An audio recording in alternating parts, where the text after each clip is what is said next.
Cordial saludo a todos los compañeros. Nuestro grupo de trabajo está conformado por Nicolás Cabrera desde Popayán, Henry Alexis desde la Virginia, Risaralda, y mi persona, Diana Estefanía Mora, desde Pasto, Nariño. En esta oportunidad quisimos hacer un foro para poder realizar el trabajo y exponer los beneficios, contras y pros de los acuerdos de paz de Centroamérica. En esta oportunidad, como exponente del Acuerdo de Paz de La Habana de 2016 en Colombia, se encuentra Nicolás Cabrera y por parte de El Salvador, Henry Ramírez. Entonces, ¿cómo están, compañeros? Hola Diana, hola compañeros, ¿cómo están? Qué gusto saludarlos. Muchas gracias por el espacio. Saludos a todos, un gusto compartir con ustedes.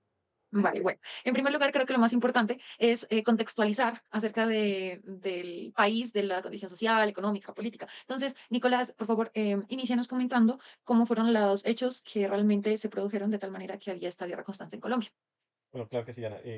Aquí en Colombia, bueno, en general Colombia ha tenido una historia muy compleja, siempre marcada por la violencia, que hace referencia a esa respuesta de desigualdad social, económica y también un poco política que se afrontó en el país en la década de los 60. Resultado de esta desigualdad, pues surgen dos grandes guerrillas como son las Fuerzas Armadas Revolucionarias de Colombia, FARC, y el Ejército de Liberación Nacional, ELN. Son las dos guerrillas que, bueno, a lo largo de la historia han utilizado también herramientas como el narcotráfico, alianzas con paramilitares, y pues ese es como un breve contexto de la situación en Colombia. Mira, Henry, cuéntanos cómo fue en El Salvador. Bueno, el conflicto armado en El Salvador nace básicamente por la influencia que tuvo la Guerra Fría en los países centroamericanos y sudamericanos. Este conflicto tiene una duración aproximada de 12 años, inicia en 1980, termina en 1992 y pues también tiene, digamos, los orígenes de los que Nicolás en Colombia coincide y es la represión política, fraude electoral y sobre todo pues el tema de la desigualdad social y pues básicamente eso es lo que da origen al conflicto en El Salvador. Claro, los conflictos entonces podemos observar como similitud que tienen como todo este contexto social de pobreza, tristeza y demás, que genera que, digamos, un grupo empiece a actuar de tal manera que quiera buscar un fin a ello. Eh, Ahora bien, bueno, conocemos lo que fue la guerra, conocemos que en estos países existían estos problemas armados. Llegamos al punto en que estos actores iniciaron a decir, bueno, terminemos y démosle fin a este tiempo de guerra e iniciemos con la paz, esa paz tan anhelada por todos los ciudadanos en toda parte del mundo. Y se da inicio a estos acuerdos que nosotros conocemos que se generó y se desarrolló un acuerdo. Pero, por favor, cuéntenme ese génesis de los acuerdos de paz en cada uno de sus países. Henry, ¿cuál fue o cómo se dio esa apertura para poder hablar de paz? Claro que sí, Diana. El conflicto de El Salvador, digamos, es muy pequeño, es muy corto, no tiene tanta duración como otros conflictos, por ejemplo, el de Colombia.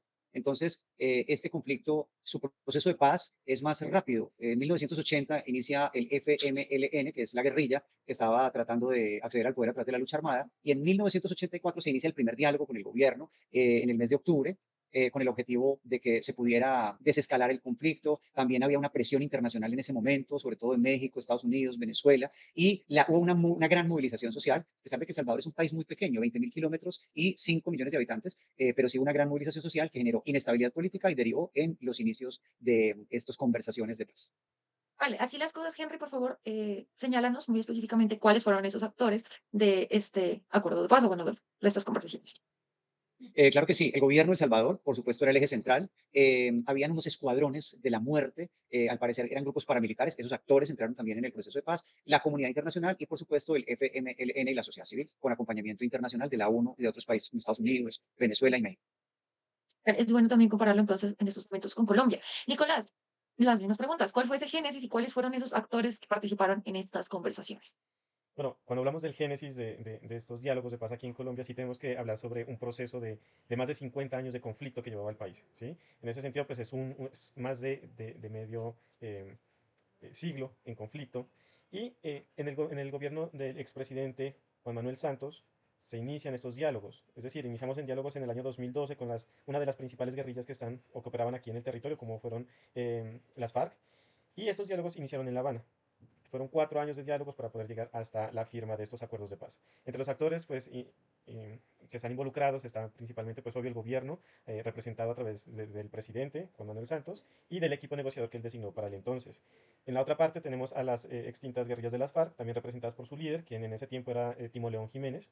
Y también tuvimos unas actuaciones de la comunidad internacional actuando como facilitadores y garantes del proceso, con países como Cuba, Noruega, Chile y Venezuela.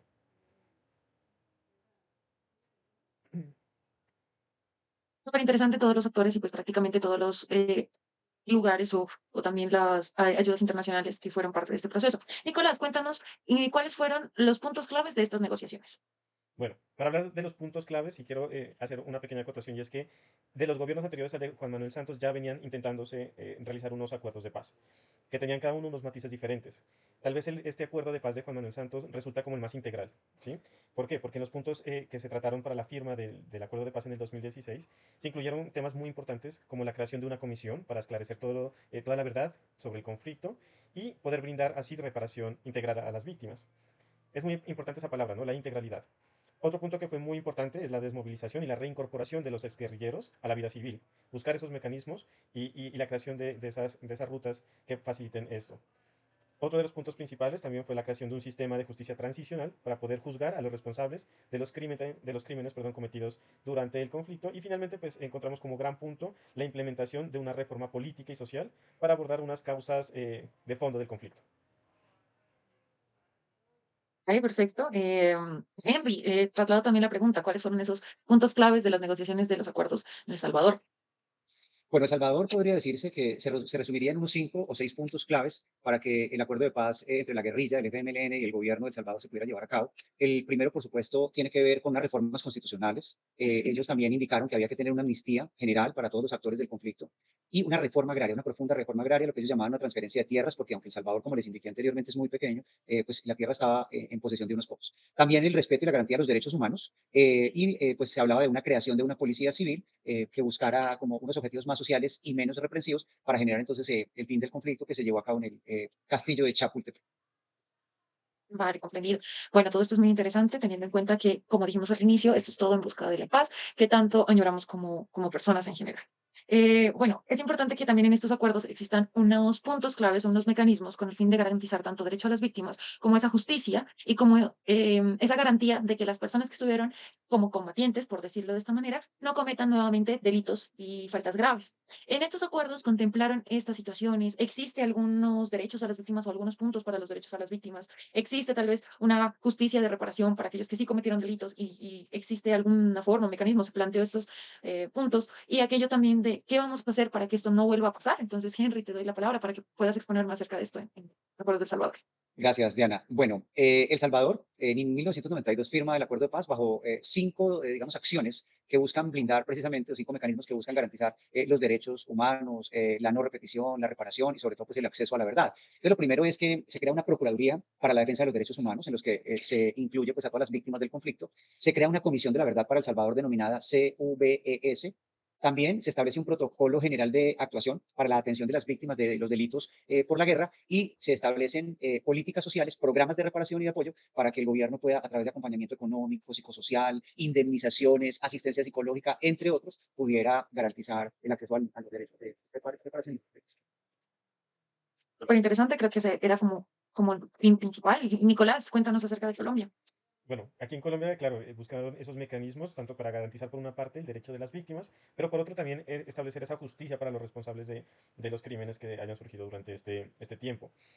Si nos remontamos a los derechos de las víctimas, bueno, aquí incluimos la creación de una comisión para el esclarecimiento de la verdad, la convivencia y la no repetición. Esto como mecanismo integrador y reparador para las mismas víctimas. Importantísimo que se crea la unidad de búsqueda de personas dadas por desaparecidas, la que buscaba era, localizar e identificar a las personas que desaparecieron durante el conflicto armado. Y bueno, en general, la integralidad del sistema que busca la verdad, justicia, reparación y actos de no repetición. Por un lado todo esto cobija para a las víctimas y por el otro lado está la justicia para con los responsables de los crímenes.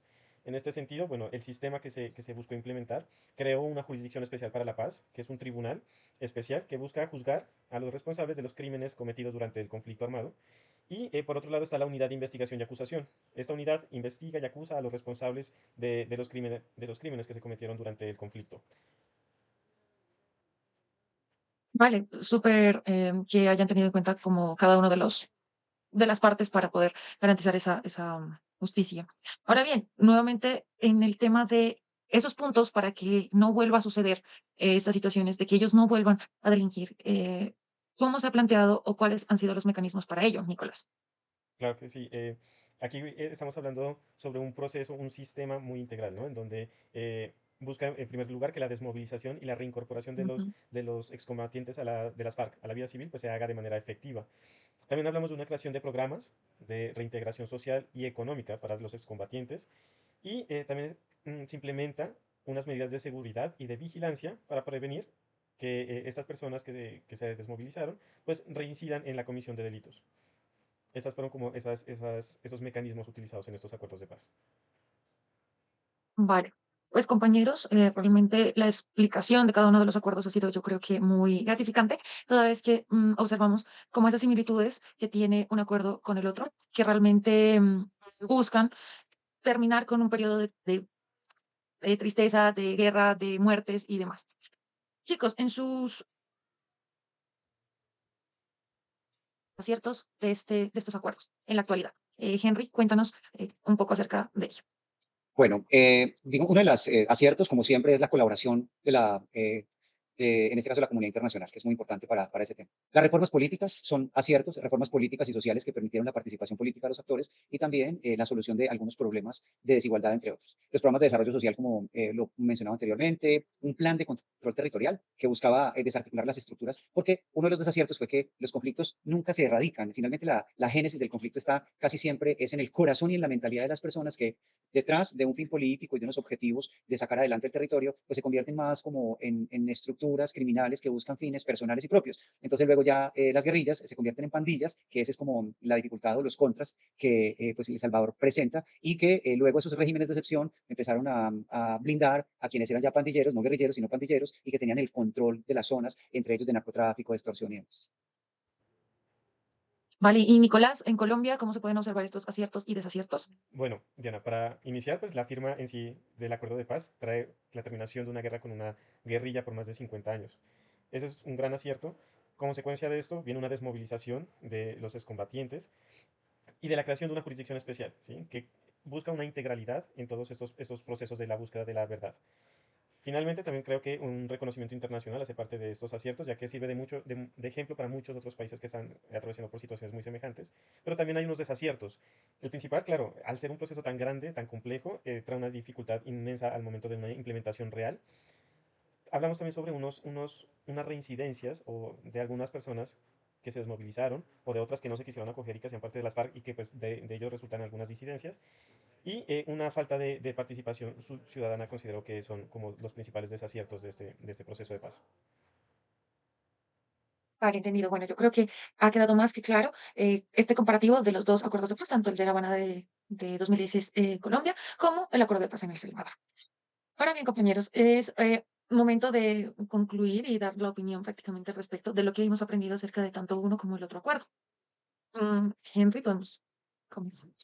Bueno, gracias Diana, pues despedirnos en este foro tan interesante, en este compartir de saberes. Yo creo que la paz es fundamental, yo creo que ese es como el principio que blindan todas las constituciones en el mundo, lo que buscan todos los territorios. Pues para El Salvador no fue el acuerdo final como erradicar la paz, pero sí fue un gran esfuerzo y yo creo que en eso tenemos que centrar como las conclusiones, que ningún esfuerzo será mínimo ni será poco para poder construir la paz y garantizar que los territorios. Nicolás. Ok, sí, Dianita. Considero que como conclusión llegamos a que este resulta un proceso integral al momento de dar solución negociada a un conflicto armado en donde se tienen en cuenta muchos factores, muchos puntos de vista, ¿sí? A la final, garantizar esos espacios de justicia, reparación y no repetición son esenciales para la comunidad. Y claro, tal vez a veces buscamos, idealizamos un poco más de lo que podemos hacer, pero en la implementación realmente se ha hecho en buena medida aquí en el país. Fruto de eso, pues es una tranquilidad que tal vez se traslada un poco al campesinado, que son los que principalmente viven este flagelo de la guerra. Y yo me quedo con eso, con la integralidad del proceso que tuvo esta firma del acuerdo de paz. Vale, muchas gracias. Realmente, rescatando lo dicho por ustedes, creo que apostarle a la paz nunca será un camino perdido, sobre todo en tiempos en los cuales la guerrilla, o bueno, la guerra como tal, fraccionó tanto familias, muerte de hijos, de parte y parte, obviamente, tanta mentira, tanto tiempo buscando a alguien. Entonces, que existan estos mecanismos y que todavía, bueno, que en este momento sigan en esa lucha, sea lenta, sea rápida, pero sigamos encontrando cuerpos, sigamos conociendo la verdad. Creo que eso genera, como dicen ustedes, esa tranquilidad para toda la sociedad. Si bien es cierto, es un proceso continuo, porque la guerra y los problemas sociales no se van a terminar rápidamente y que debe seguir y que debemos ser constantes en esta paz.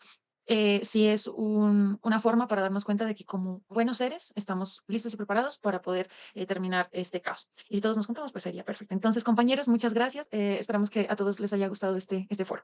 Gracias a todos. Muchas gracias. Hasta luego.